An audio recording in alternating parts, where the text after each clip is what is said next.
Hello and welcome back to another episode of CamBro Conversations. Today's conversation, I'm delighted to be joined by a recurring guest, Mr. Chris Reeve. Chris, welcome back.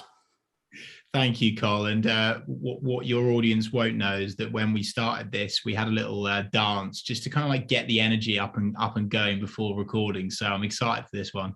Yeah, sometimes I wish I hit record for the preamble that I have with a lot of guests, especially ones like you that I know so well and I'm friends with. Like, we generally have such a bit of hype before it, and you're like, oh, maybe the audience would have liked to hear that. But we promise in the next however long we're speaking for, we'll bring the same energy. Yeah, absolutely, 100%. Really looking forward to it. And for the people that have probably thought, I swear I know that guy from somewhere, you do, because I was on this podcast really early days, wasn't I, Cole? And that was a bit more of a random episode. It encumbered lots of various subjects, so we're going to niche it down a little bit today to make sure that you guys get a lot more value, which I'm so excited about. Yeah, genuinely, Chris, episode 4 in the podcast back in April 2020, it's still heavily listened to. We still get shares on Instagram stories from people, don't we? And you still get people speaking to you about it. And that shows the value that gave. But like you say, today we'll be a little bit more focused. And a lot has happened since April 2020. You've got engaged, you've got married, Norwich City got promoted to the Premier League, and you wrote the TNC Shanty song as well. Now, I know all of this because of what you share on social media and what you've built up as a personal brand. But my first question for you, Chris, would be, how have you built this personal brand over this number of years now? Do you know, Colin, I probably fell into the world of personal branding, if I'm honest. I was just unapologetically myself, which is something that I encourage everyone to be. And it's really easy to say, but quite difficult to do. So hopefully we'll give people the railway track to follow on that during this conversation. But basically, Cole, just because of the journey that I've been on, which we obviously spoke about in the last pod around mum dying, and I wasn't too smart at school. I wasn't really academic, I'd say. I always just wanted to get out into the world of work and just do things and get going and be busy and have fun. And so I guess, to use a Gary Vaynerchukism, I'm all about documenting and not creating. And I take people on the journey with me. And the more vulnerability that I show to people, the more they trust me and want to do business with me, but also they want to be a guest on my podcast, which is obviously covering this dodgy team, Norwich City. And yeah, like it's great fun. I categorically would not be where I am today and not have made the progress that I've made if I didn't double down on personal brand. As I say, I fell into it originally, Cole, but then I quickly realized that, hang on a minute, this is one hell of a tool that if you really focus on it, and Cole, you're an example of that. You know, I think if you can almost get over yourself and accept the fact that actually people do find you interesting and they want to hear from you as the person rather than your corporate brand, if that makes sense, you end up winning in all of your different areas of life, no matter what industry you're doing or career you want to go down. So yeah, I cannot recommend the world of doubling down on personal brand enough, Cole. You mentioned there about vulnerability, and you obviously have shown so much of that over the years. And one of the reasons that I was drawn to like speak to you over the years, and like we went back and forth, of course, away from the public discourse as well as publicly, was that element of like realness that you show. Is there a line that you draw though, Chris? There's surely some stuff that you don't show. Do you know? I think the line's been blurred more than ever before, and those people that are listening that are on LinkedIn, for example, you would have seen someone say this isn't Facebook or any of that type of thing. And I understand that there is a line, but I think you set your own boundaries based on what you feel is appropriate to not share. Of course, there's certain things which are hot topics around sharing, for example, swear words on LinkedIn or something like that. So of course there are those boundaries that some people don't feel comfortable with. But honestly, there's never been a time where I've been brave and it's not paid off twofold. And I'm not just talking vanity metrics like a few likes and shares on social media. I'm talking, I've shared something on social, someone's then actually sent me a DM or a private message off the back of that going, wow, Chris, that content really resonates with me. Oh, and speaking of which, I've been meaning to speak to you a long time about social media management or social media coaching. And so I just think rather than there being a corporate line as such, I would just almost get my mindset in the just be more vulnerable, just show more authenticity, be more you. That doesn't necessarily mean going over the mark of being rude or you know, like there's various things that you know that it's fairly common that people would know, like when you share a political view on social media, you know that you're probably going to get a little bit of heat for it. So you know where these red flags are, but ultimately, as long as that they are pushing you further towards what I would call your North Star, then it's great. I always say to the companies that look after Cole, you know, what's stopping you from posting that social post? And they say, oh, I think I'll lose my reputation, or I might annoy my manager, or something like that, or this and that. And it's always just catastrophic thinking. It never, ever happens. And you know what? If it goes wrong, you've got an opportunity to show your exceptional customer experience and customer service by responding to them with kindness, with empathy, or ultimately you can just take it down. And anything that goes out on social media that doesn't hit the mark, you delete it and people have forgotten about it 24 hours later. It's just so fast moving, Cole. Yeah. One of the observations that I thought about before pulling this episode together with you was around relationships. And I don't know your thoughts on this, but when I first met you, I probably knew you were in a relationship, but I wouldn't have known as much about it. Whereas I think in more recent months and years where you've shown you getting engaged, you've shown you getting married, it's obviously very clear that you are in a very serious relationship and it's one that's moving forward. Did you consciously start to share more about that, or was this ever a thought process for you? Do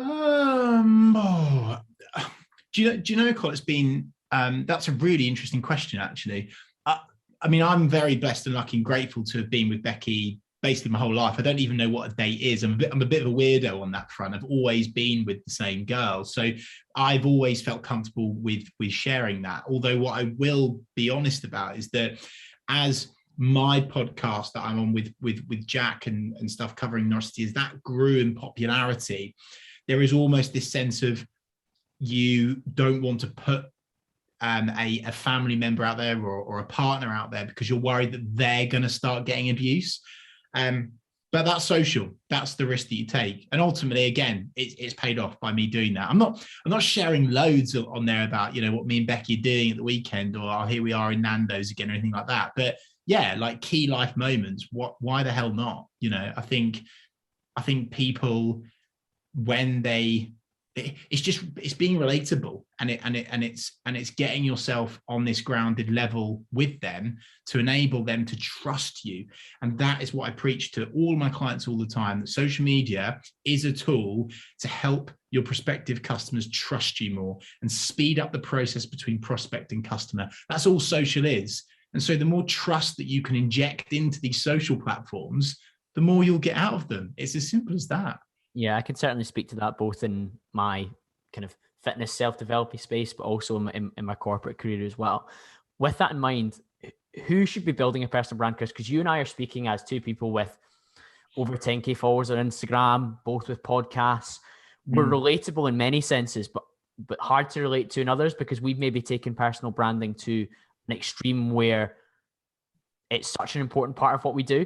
But for many people listening to this, they're probably much further down the ladder when it comes to thinking about, like, how often should I post on social? What should I be doing? Do I even need to show up on social? Is that important for me? So who do you think should be building a personal brand? Well, what I would say, first of all, to zoom out on that terminology, personal brand, because that might be fluffy and that might really not hit the mark with people. So let's actually just change personal brand to reputation management, okay? Put it in a corporate way, okay? That's all this exercise is. And therefore, there are lots of people listening to this now, Cole, that are in more corporate sectors, and that makes sense to them. Okay, it's just reputation management. It's almost personal PR. You are your own marketing team, okay? So whether you are trying to work for a certain company in the future, or you want to build your own business, or actually you just want your customers to trust you more, as we've spoken about, it's always worth posting on social. I feel like I don't need to say it anymore. Like, social is here to stay. It's not going anywhere. It's part of our everyday lives. As much as it can cause mental health challenges, etc., it's something that when you embrace it, but most importantly, take control of it and make it work for you, Cole. That's the key point there. Make social work for you rather than it's a chore, and so no matter if you're, I work with accountants, I work with physios, I work with people in like the world of legal now. And, these are all people where you would say, oh, I'm not sure they should be posting a lot on social. But actually, the more they have,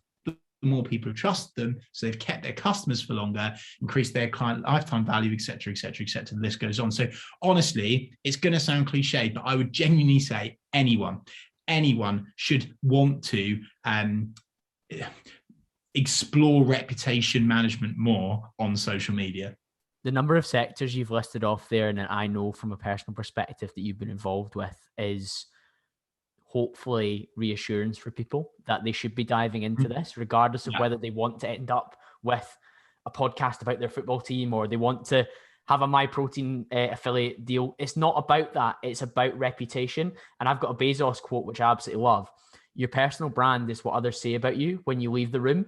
And that resonates so hard to what you've just said about reputation, because what is your reputation if it's not what people say about you behind your back? And obviously we've got negative connotations there, speaking behind your back, but ultimately you want people to say, that Chris Reeve guy knows a load about social media. Wow. Like, did you see what he did with this account? Or did you see what he said on his post the other day? People speaking about you from a reputational standpoint and having good things to say can only be enhanced by you showing up and sharing the highlights, of course they are, on social media about what you're up to. 100%, Colin. I think just to try and get my headspace into more of a corporate world to help people understand this. If you think about your career progression or anything, when you turn up in just the room in a physical, normal, real world space, and that's where you're improving your reputation. You're on the dance floor then, you're in front of people. And by the way, this isn't just like a corporate speech or something like that. It could just be a cup of coffee with someone, right? That's where the energy exchange is. But for me, I'm like, well, hang on a minute. I want to get to where I want to get to a lot faster than just when I can turn up in rooms full of people. So what I'm going to do is I'm going to improve my personal brand or my reputation each day on social media. So, because you never know who's watching, you never know who sees something, who comes across it. And all of these little seeds that you're planting on this consistent basis, Cole, it always adds up. It always adds up. And people are just, we'll go into it in more detail. I think a big part of the reason why people don't do this is that they think that they've got to create this perfect social media post, this 10 out of 10 piece of content. I've got news for you. It doesn't exist. Just post something that you know about, give value to people, show vulnerability and authenticity. And it can just be a one-liner on LinkedIn. As long as it's about who you are and what you do, you are moving the needle forwards. And I think you nailed it, Cole. I'm not saying that everyone needs to be an influencer. I'm not saying everyone needs to grow this huge personal brand empire and start selling MyProtein and stuff. You don't have to do that. If you enjoy it because it's the sector you're in, great. And I have companies approach me now to leverage my audience and my engagement, but that's been a consequence of building over a number of years. But you don't have to think about it to use this to hit your goals, not to become an influencer, because I understand that's not for everyone. Yeah, there'll be a lot of introverts listening, and I say that with respect, by the way, because introverts are awesome. You don't have to be an extrovert, but even an introvert, you need to be posting on social about who you are and what you do to get to your goal, to hit your goal sooner. It's as simple as that. I'm going to put a pin in the introverted piece because that will be a decent percentage of the audience. We're going to come back to that. But before we do, I think it'd be helpful for us to bring to life on a smaller scale what you've said around you never know who's watching, because LinkedIn shows you sometimes who's visited your profile. Instagram stories, you can see who's watching your stories. If you spend the time scrolling down that, I would strongly advise, and we've spoken about mental health, do not start looking at that because that's just bad for your head. But you never know who's watching. And on a smaller level, away from, we've just spoken about my protein deals and people wanting to sponsor your podcast, Chris, or send you to a nice restaurant in Norwich and all that kind of stuff that you get up to. I've had job offers through LinkedIn. I've had people want to do business with me who have been watching my stuff, never liking it, never commenting, but continually seeing it, sometimes not even following or connected with me, but they've been checking in and seeing what I've been up to. And it's ended up in either money in my pocket or enhanced reputation in a sector that I want to be well thought of in. And I wondered if you could give some examples that are similar to that on that kind of smaller scale, away from maybe where we're shooting at just now. Because, like, for example, again, like amazing example, Chris and I had the most powerful episode in episode 4 of this podcast. And some of the stuff off the back, it was great. Some clients worked with Chris, but also we got involved with a brand together in Slater Menswear, which is incredible. We created brilliant content off the back of it with Inside Men's Minds. So a lot of good things happen at that kind of higher level, but loads of stuff happens way before that with your regular social posts. 100%, Cole. Like, I guess the message here before we go into the why and the story and stuff is actually by just making the conscious decision to get yourself out there, to talk about who you are, what you do, you instantly win. That example I want to talk about, Cole. And I came on your podcast to support you as a friend of mine. And of course, I was using these clips for social and stuff to, again, get those consistent posts out for people to trust me so they know I know what I'm talking about. Now, I'm based in Norwich, in Norfolk, and most of my clients at the time were here. I wasn't international then for sure. And all of a sudden, I had Slaters knocking on my door going, Chris, you know what? We like the cut of your jib. I want to get you involved in our brand. And I'm thinking to myself, hang on a minute. I've got a receding hairline. I'm not particularly attractive. I'm not a model. I don't take photos. And I'm thinking to myself, why does Slaters want to work with me? But this has all come off the fact that I just chose to put myself out there, and I would have never have got that opportunity if I hadn't. And you raise a brilliant point, Cole, about people, you don't know who's watching. And I think the very basic understanding of social is likes, is comments, is story views and stuff like that. I think of social actually sometimes, again, using it as a tool as network penetration, which sounds quite aggressive. But what I'm trying to do is I'm trying to get into people's networks, right? Because I don't have to spend necessarily lots of money on that in terms of marketing budget for myself or my business by doing a piece of content with someone. So I'm going to do this with you today, Cole. Then what's going to happen is I'm going to complement my experience about what we've done on social. You're going to share it with your network. And then all of a sudden, I'm going to be exposed to all of your network, and vice versa. You're going to be exposed to my network. And yeah, like, people are more conscious than ever before about leaving a digital footprint as well, which is a key point. So I think people are always disheartened by, they put a LinkedIn post out that they spent 20 minutes writing, or they put an Instagram caption on that only gets, 25 likes or something. And they're really downhearted by that. And even sometimes worse, they delete the post that they've worked so long on because it didn't get that public-facing vanity metric. But you don't know that 2 days later, a director of business is going to look at that and make the decision, I trust that guy.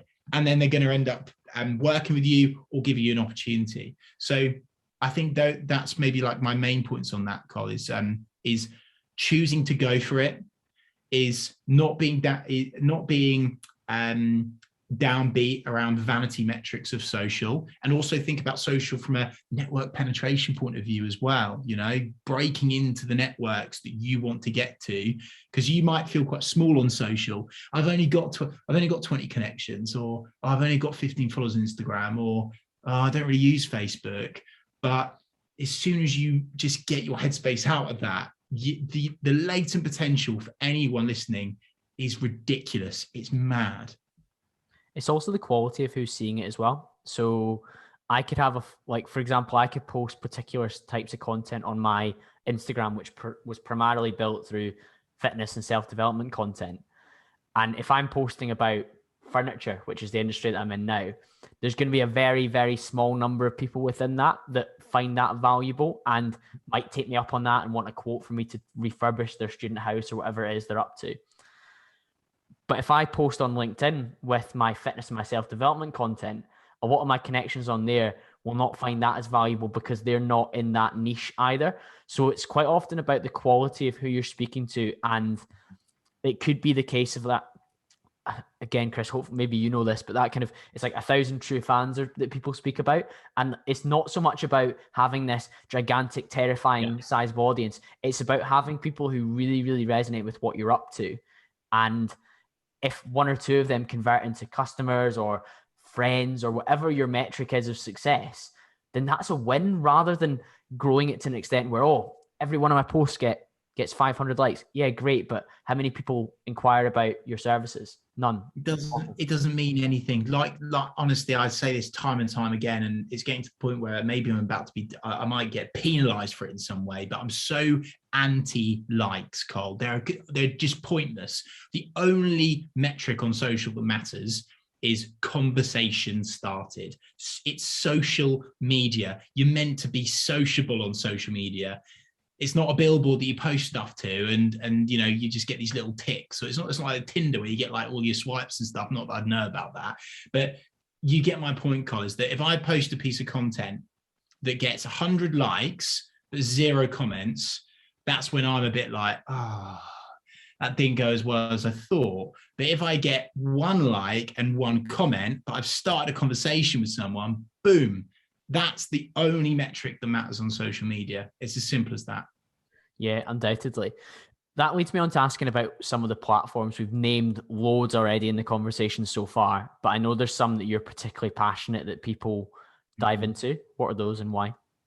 Absolutely. I think a bit of platform reality might be a good thing to start with as well, Cole, which is that Facebook and Instagram are now more than ever before, especially Facebook, very much what I would call pay to play platforms. And what that means is that if you want to progress quicker, you're going to have to put additional spend into that platform to increase your reach, to create more of those conversations.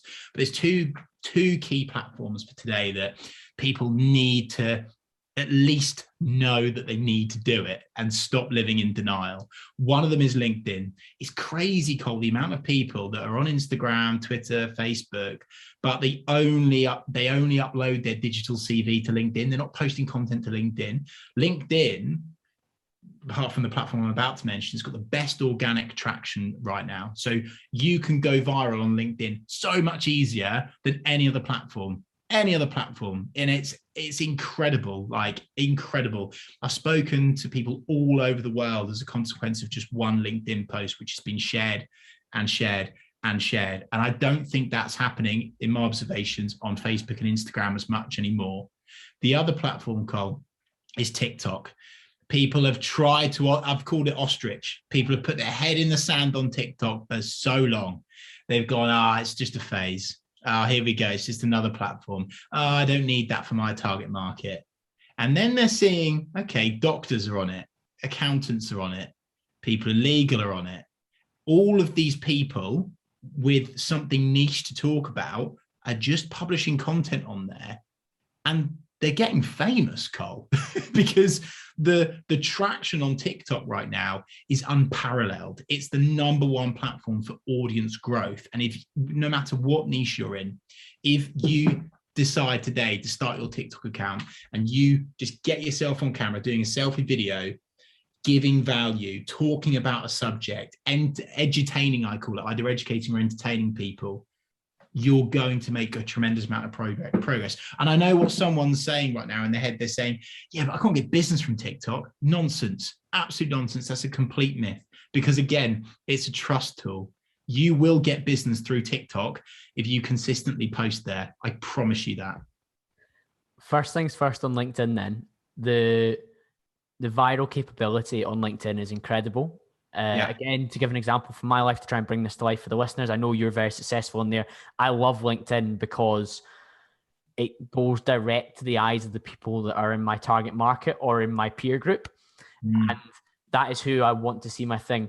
And the way it works is, if we think back to like Facebook, when maybe we first got it, like 2009, 2010, like towards the end of school for you and I, Chris, when you liked a photo or a post, it showed up on your friends' feeds that you'd liked or commented on something.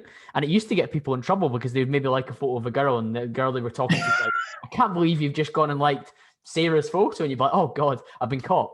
But the fact that it ends up on their feed, like, increases your reach exponentially. And you and I were joking about Instagram at times before we hit record.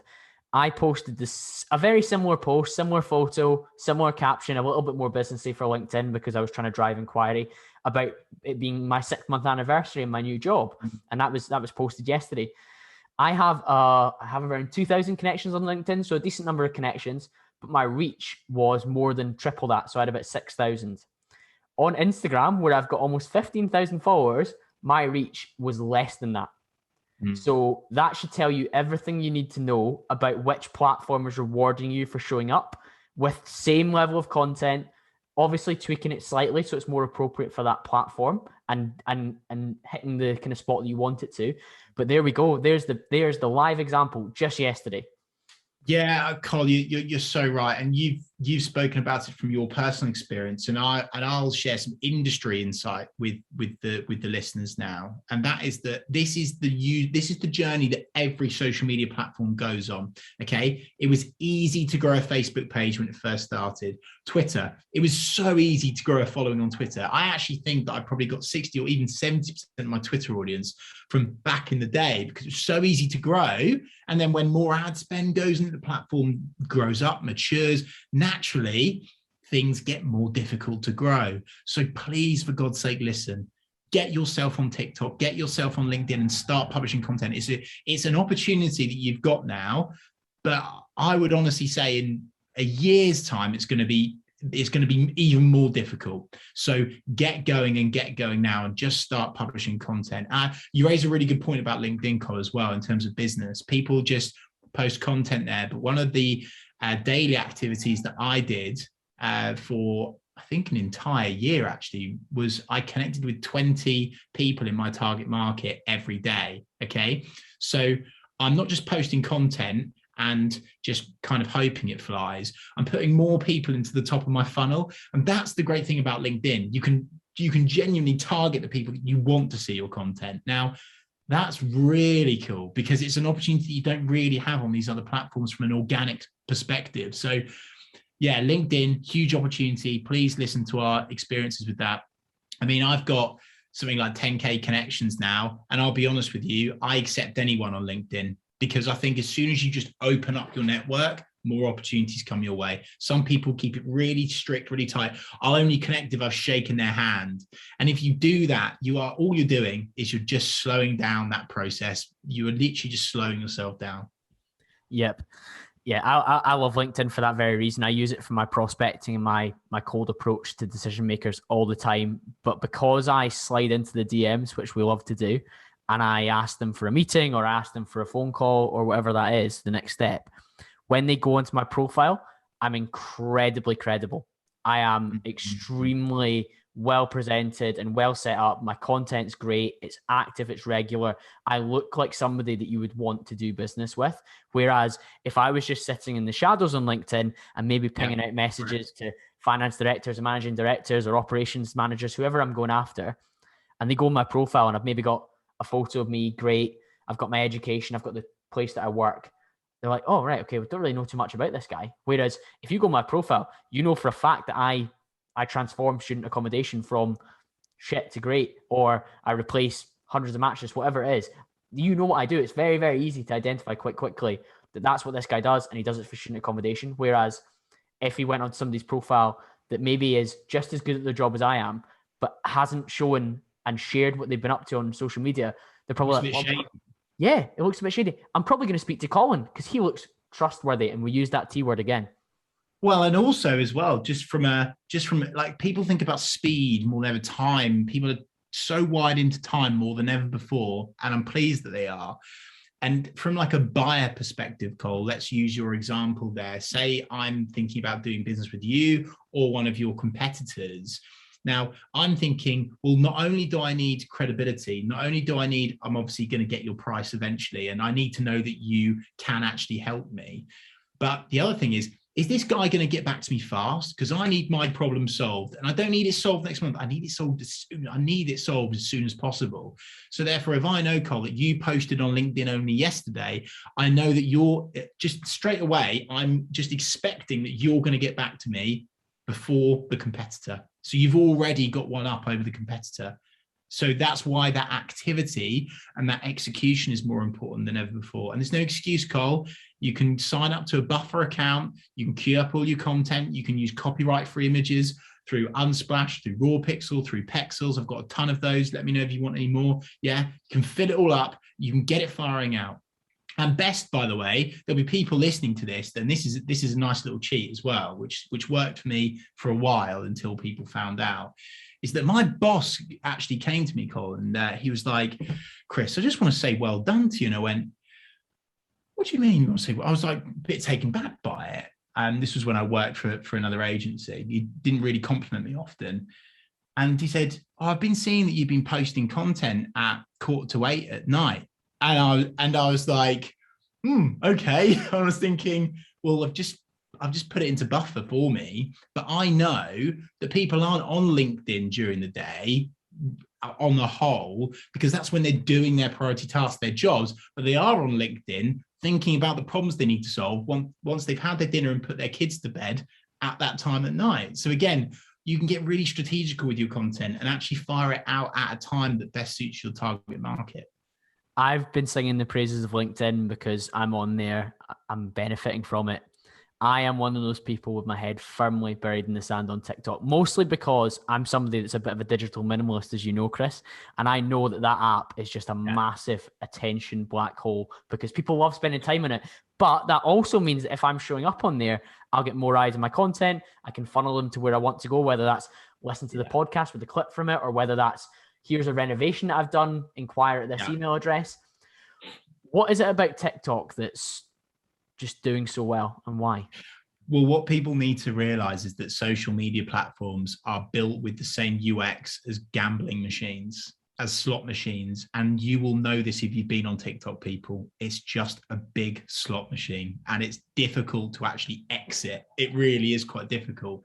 And actually, the longer that you're on that homepage, the more it serves up the content that you watch for longer. So therefore you spend more time on it. So it is a black hole for your personal time, which is why I'm desperate for them to give third-party software the ability to post on there. Because if I go on there manually at the moment, all of a sudden I'm down a Gary V black hole. I'm getting motivational social media tips, or I'm watching a cat climb up a tree that I love, or anyway. So that's just not good. But that's the reason why TikTok is so blooming powerful, is the other side of it. So for a user, having that discipline to get off it is crucial, but also knowing that the upside of that is that people don't have that discipline. So therefore they will consume more of your content. Seriously, all of the stats, all of the data, facts don't care about feelings, Cole. TikTok is the fastest growing platform. It's the platform that's keeping people the most attention. More people signed up for TikTok this year than Instagram. Like, that's big. That's seriously big. Like, this isn't just a startup anymore. This is an animal. And you can continue to put your head in the sand, but the longer that you do, the more you're losing out on that latent potential. And it's not just from a business point of view. Like, I'm not saying you have to go on there as a business. You can just go there as a person. Like the other night, I just uploaded a video of me singing along to Avicii, like, just a bit of good vibes. Just thought I'd decide to get it out there, just because I felt happy in the moment. And all of a sudden it's had like 700, 800, 900, and all these views coming in. I'm thinking, I don't know these people. They don't follow me either. They're just finding it in their homepage. And that's the thing with TikTok that's an incredible opportunity, is unlike the other social platforms, you get things thrown at you consistently, even when you don't subscribe to their content. So that's why it's a key opportunity. Certainly going into next year, you've got to get yourself on there. How do we identify which platforms we would be good at? Because again, trying to bring it to life for me, I have showed up on Instagram for a long time because I can take quite good photos of my physique. I can post valuable content in the caption, and then I can talk to my camera on my story. So I've got a skill set that's reasonably good on there. LinkedIn, I'm quite confident writing. And then the podcast, I like doing it because I like presenting in work. I like having long form conversations. So I kind of tick those boxes to do well on those platforms. How can other people think about where their skill set might be rewarded on, and which platform that might be? Well, you're very lucky. Well, I say you're not lucky because you've grown and developed that skill over a time, Cole, to be multifaceted in having all of those different skills. The number one skill there, though, is video. And that is the thing before I go into this, Cole, is that although a lot of people don't like getting themselves on camera, it is the most important thing from social, is getting that video content done, whether it be lives, reels on Instagram stories, TikToks, all of these things. Yeah. Showing your face is really important. So that's why there is a big mindset jump there, but it's just so important to do that for sure. I think the other thing as well is you need to be I think just the more I talk about TikTok, the more, Carl, I just think people are just so, this is a mindset conversation. I'm having more mindset conversations than ever before, Carl. And so in terms of like you asking me what's the best platform for my skill, well, you can kind of work your way around that quite nicely anyway. For example, if you're too busy and you can just write short, punchy comments, we'll post them on Twitter, screenshot your tweet and put it out on the other platforms, right? And there's all these little things that you can do. But the reason why I'm saying go video is there's something called a content pyramid, which I quite like as a visualization to understand how to be clever and smarter with your time and with your content. So if I film a long form piece of content with you today, Carl, here's what I'm going to do with it. I'm going to download the whole thing and I'm going to get it transcribed on a platform called Otter.io, okay? Or AI, one of the two. And then that's going to then spit out at me a transcript of this whole conversation. Do you know what I'm then going to do, Cole? I'm going to have 4 articles out of it, which are going to go out on LinkedIn throughout the month. Then under that, I've got all this preset written copy for me for all of my social posts.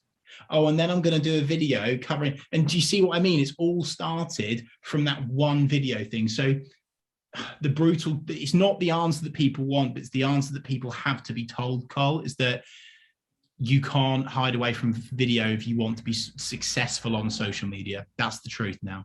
Yeah, so that one piece of video content creates multiple pieces of social content that can be shared across different platforms 100%. Further down the line. Okay, I think that's powerful. It's uncomfortable. Being on camera is difficult. It takes time to get good at it. It's a skill like anything else. You and I are both into our fitness, so it's grooving the movement and getting stronger at it over time and progressively overloading in order to be better at it. And there's not many harsher taskmasters than video, but it's extremely rewarding, as you've just said there, because it has dividends that it pays in other areas too. Because I love the fact that you've just shared how you can create LinkedIn content that's written off the back of a video. That's just blown my mind. Well, it's not difficult. It's just I promise you it's not difficult. I'm not just sitting here and preaching it. I'm practicing what I'm preaching, It's just so easy to get a transcript of a video conversation and all of a sudden you've done all the work. You just need to tidy up. And that's why it's just that this is the thing. People are overthinking social all the time. I go back to that first comment earlier on, Col, about stop thinking that everything's got to be perfect on social media through fear of losing face, because it doesn't happen. And do you know what? Actually, sometimes someone will say to me something like, there's always someone that says, "Oh, Chris, you spelt that wrong." And then I've gone, "Cole, thanks so much for highlighting that. I'm such a plonker. Truth be told, I needed an extra cup of coffee. Wasn't so good at English at school. I'm going to edit that now. Thanks for highlighting." Okay, you now like me more for being honest. Other people are seeing that I'm polite, respectful, I'm humble.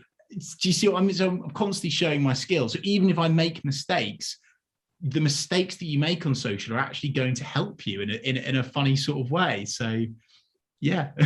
Huge. So that's the content pyramid, where we generate something at the top and it filters down.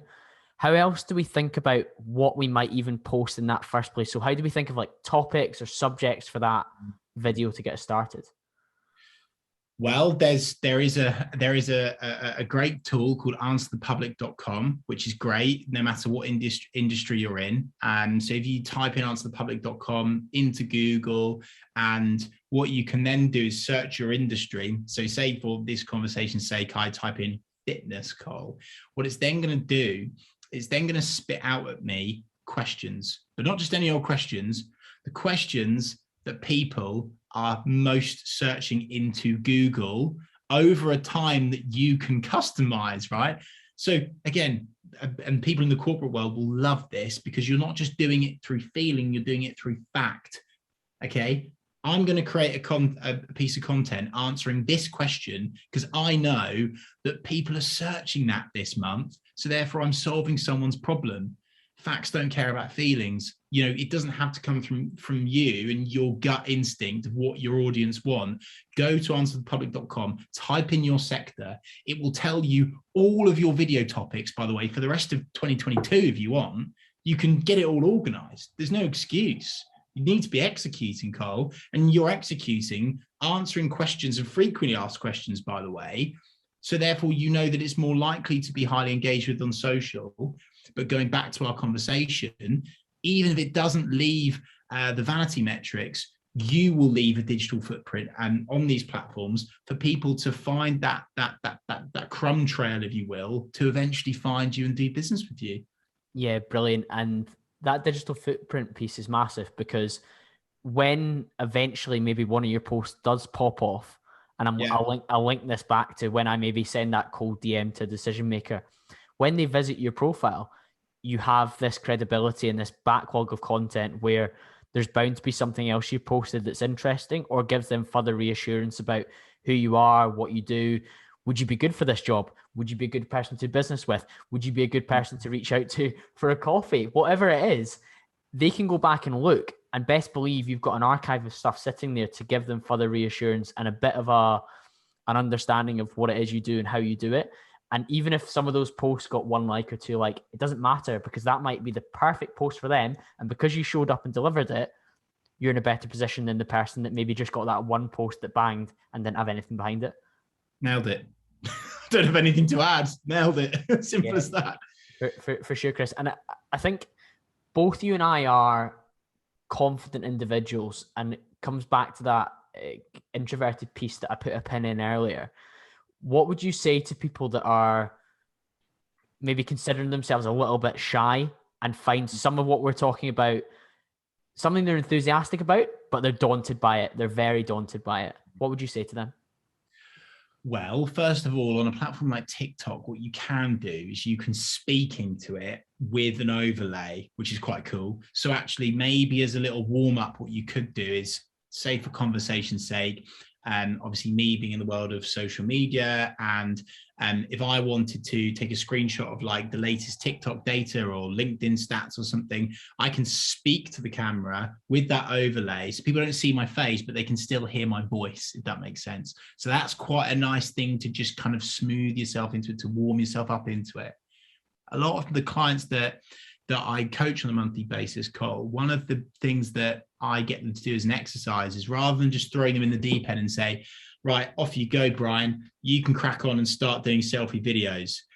And he's thinking, oh, this is hard for me because I'm a 40-plus-year-old bloke. I've never done this before. I'm worried that people are judging me, blah, blah, blah, blah. But the key thing is to actually have a recorded conversation on camera with someone else. So it's conversational. That's another way of warming yourself up into it. So if you're struggling to create video content, but for example, your colleague is in the same sector as you, why not have a conversation on camera, on a Zoom call, record it and publish it? And actually your colleague's going to thank you because you're doing the work for your colleague as well. So that's another way of warming up into it.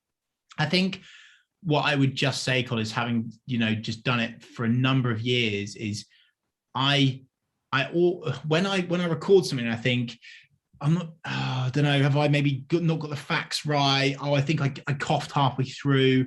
Oh, I messed up on a word there. But every time I just go for it and I post it, I then go, my mind. That was just absolutely not, I didn't need to worry about that. And quite often the things that you criticize yourself for on video, people don't even pick up. People don't even think about it. For example, I might have made a mistake in this conversation, Cole, but people that are listening, they're not even going to realize that I've made that mistake unless I actually say it. So again, it really is all in your head around video, but there are a few things you can do, obviously, regarding audio, which we've spoken about.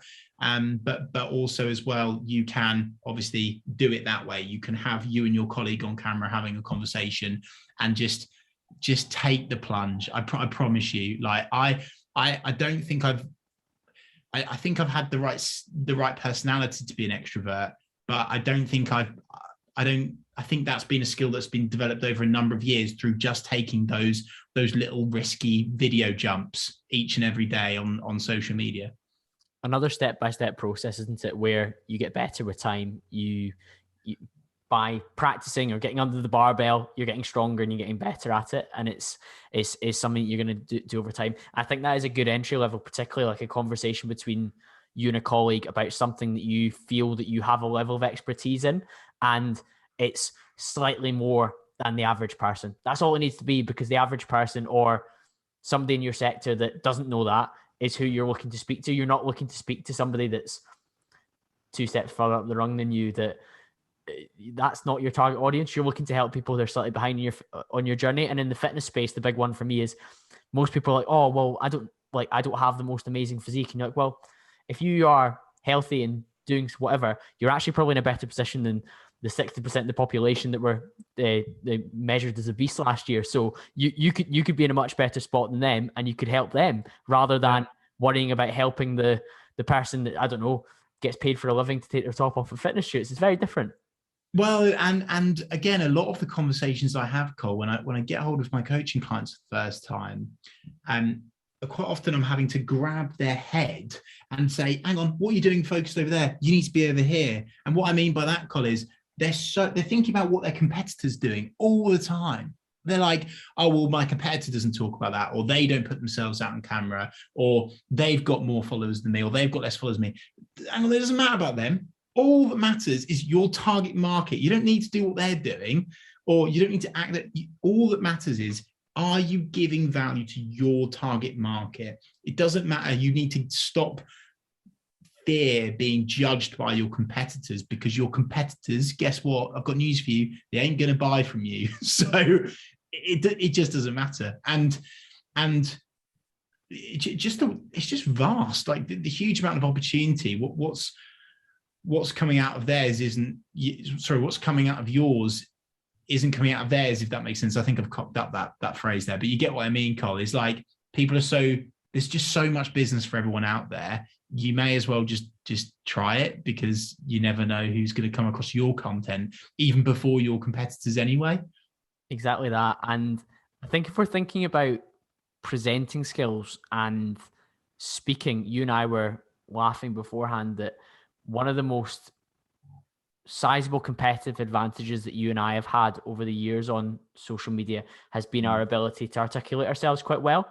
But that didn't happen overnight. I actually looked at your YouTube channel before this. I actually watched the TNC Shanty song, which is just so funny. So shout out to that. So make sure you check that out after this episode.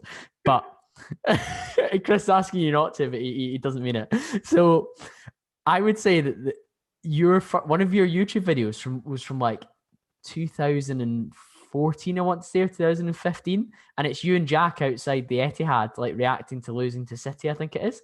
Now, at that point, you are infinitely better now than you were then as a presenter and as a speaker.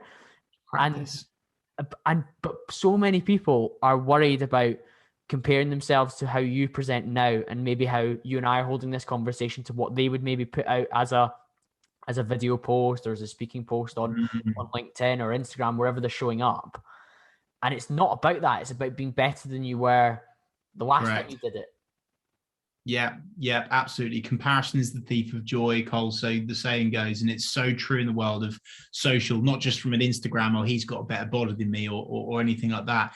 The same goes for that speaking exercise as well. Don't expect to be amazing on camera straight away. It does come through publishing. And as I've said already, it's not about video itself. It's not about the tools itself. It's about you. And you taking that mini risk, that mini plunge, that mini commitment each week to publish a new piece of video content about who you are, what you do, and how you help people on LinkedIn for conversation's sake is going to naturally improve you. And as you say, I guess Talk Norwich City has been a pull vehicle for me in that sense, because it has really helped me progress a lot faster than a lot of other people. But I've just been committing to it each week. I'm just getting myself out on camera. I'm trying it. I'm messing up. I'm falling over. But do you know what? That's human. And no one expects you to be this corporate, slick, polished robot straight away. And often I've found that the more raw, authentic, and actually informal conversations, Cole, have been the ones that have actually won me not just any business, but higher value business. Because again, I'm sounding like a broken record. They trust me more because I'm acting like one of their mates down the pub. And I don't mean that in a bad way, in like a derogatory way or a way in which is like, that's not the way you should be. I just mean that relatability. I relate to that because he kind of reminds me of my mate Gary down the pub. Do you know what I mean? And I think the braver you can be in that respect regarding your speaking and publishing video content, the better you are. And actually quite often as well, another upside to video content, Col, is not only once you're used to it, does it take less time, but also you can put so much more emotion into it and heart and soul. And often things are so misinterpreted, like a LinkedIn post or a Facebook post or an Instagram caption. People can take away different things from that. But on video, you can look into their eyes, you can feel their warmth. How much does he mean this? Or what's he really trying to say? And what's the context to that? And that's an upside of doing video. You're putting more emotion into it naturally, not over egging it. You just naturally do if you're putting yourself out on camera. Yeah, and I think just to go back to a little bit more on the video piece before we move on to the kind of final area that I wanted to talk about with you, Chris, was I'm quite often my own harshest critic when I film a down the lens piece and I look back at it. But I think there's value in doing that, because if you can produce a piece where you whittle down the number of things that you're critical of, the public are probably going to be like, oh, wow, that was really good. I put stuff out before and people are like, oh, wow, you're such a, like, that was so articulate. That was really eloquent. And I'm thinking, oh, well, at 1 minute 30, I actually fumbled on this. And we've just said there about the criticism.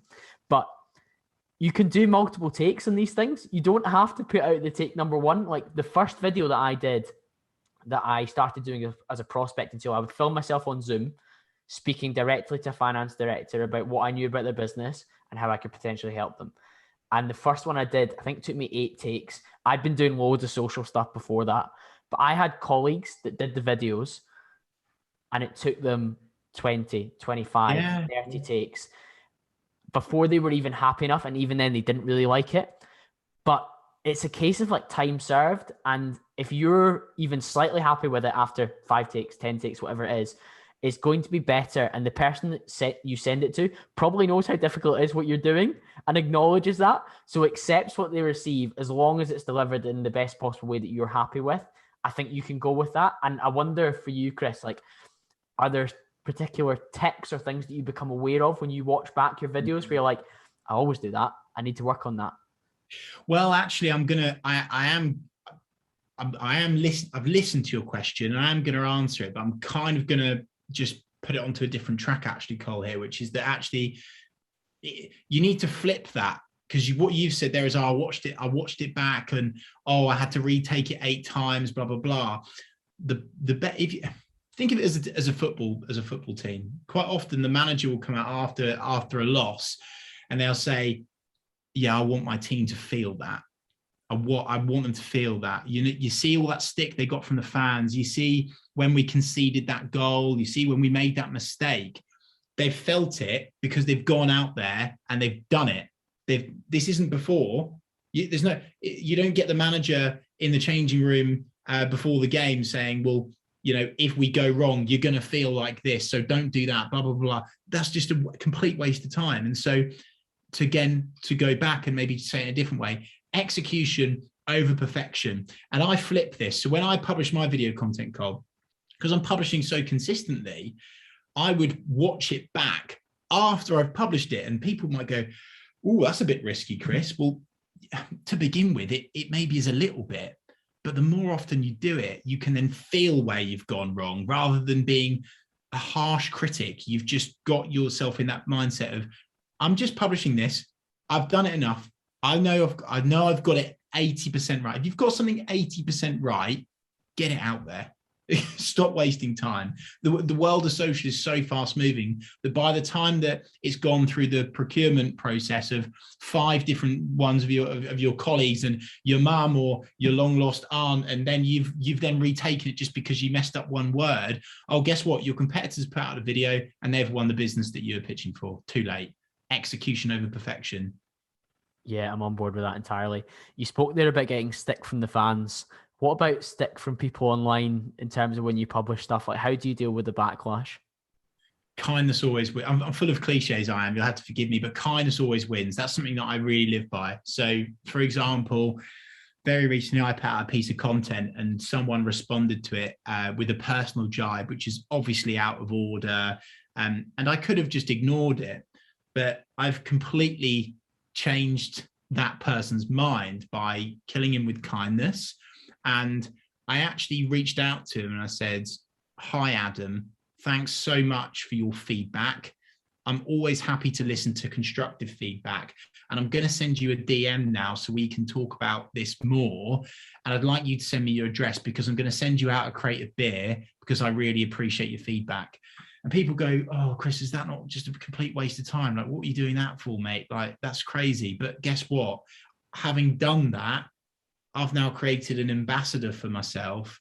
You know, he now likes me. He's not going to, and actually I'm being the change I want to see. We spoke about this on our Slater Menswear mental health piece, Cole, that we did, which is available on the Slater Menswear YouTube channel.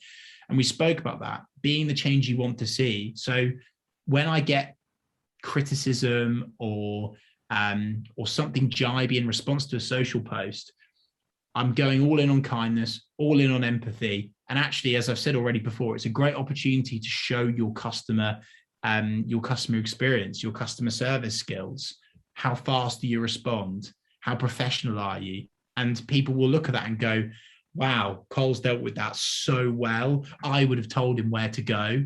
But then that's brilliant because now they hold you in high regard. So again, it's kind of just a case of there is just no loss in going for it. And you have to accept the fact that you are always going to get criticism when you post on social media. You are going to get it at some stage. Yeah, people don't get it for maybe a few months, maybe a year. And actually, do you know what, Cole? I would argue that if you're not getting criticism, your content isn't actually isn't authentic enough. Because if you're being unapologetically you and you're just publishing content, you know, you want it to be emotional. You know, content that's just meh, that isn't getting opinion, that isn't getting response, isn't, you know, that's not going to help your cause either way.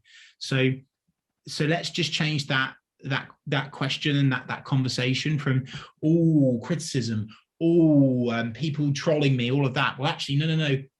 This is great. We're going to use the trolls to show off our customer service skills.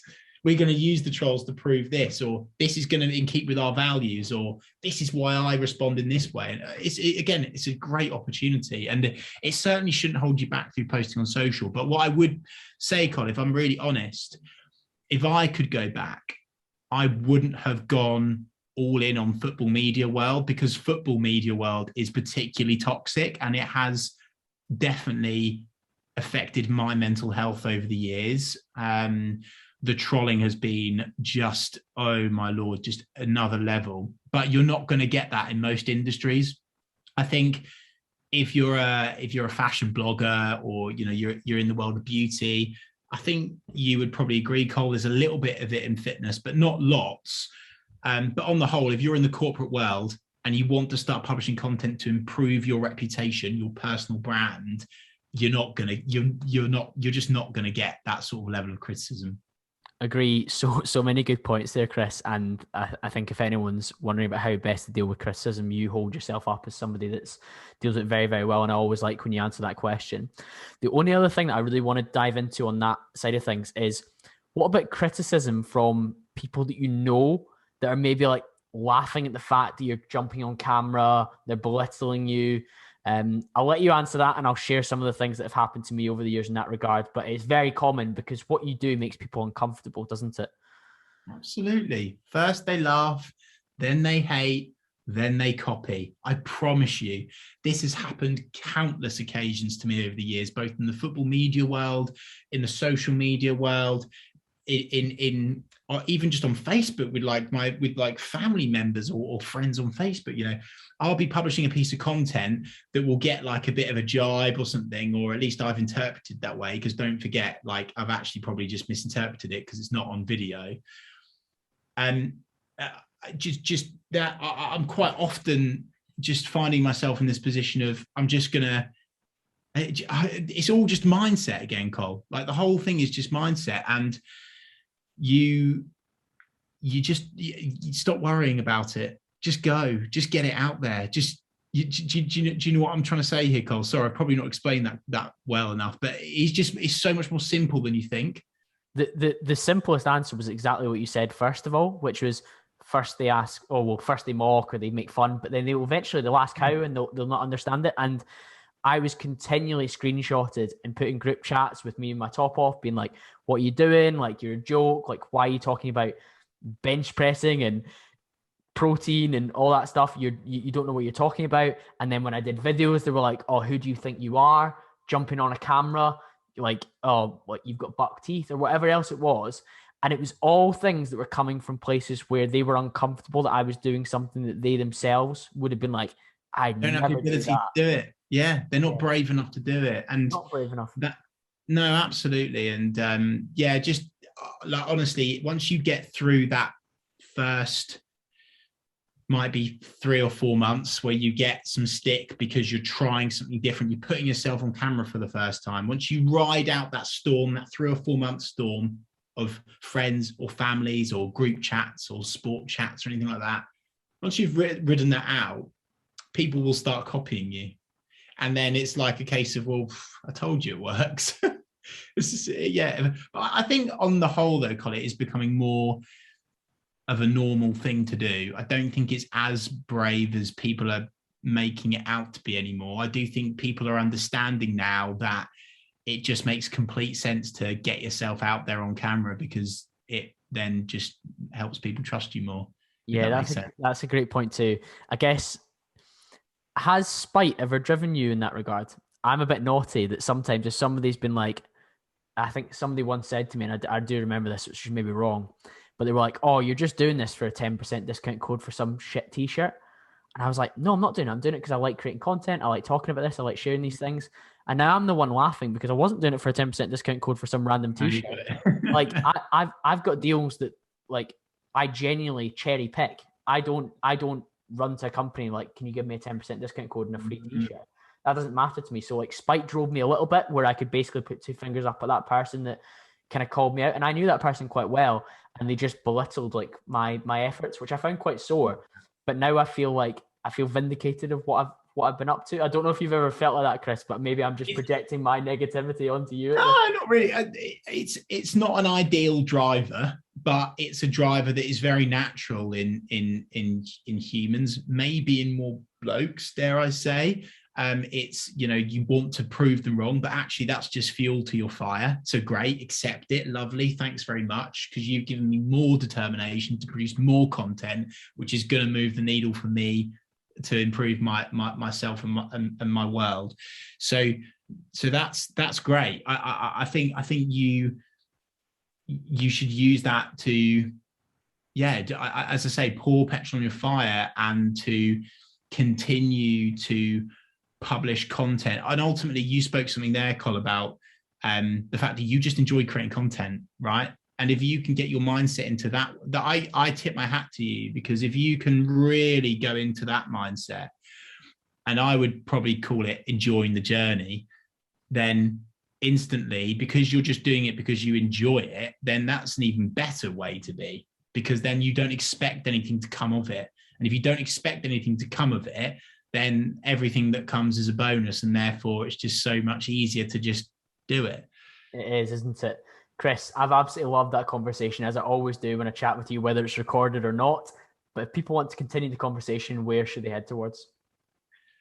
Well, I'm everywhere, as you'd like to think. So I think probably the best place for your audience, maybe, Col, is by heading over to my my YouTube channel, which I've just chucked a load of content on.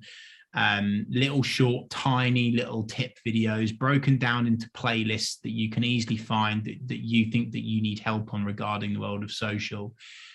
Whether that be management or content creation or that mindset piece that we've spoken about today. So head over to my YouTube channel, obviously connect with me on LinkedIn, anywhere really. I don't mind. I'm really flexible, and I'm happy to help, whether you're a business owner wanting your content created and managed, or whether you're just starting out on your journey and you just want some coaching. I'm happy to help, because I just love helping people, because I've been on the journey, and I've got the jumper to prove it. So yeah, happy to help in any way, shape or form, in any way, Cole, any platform.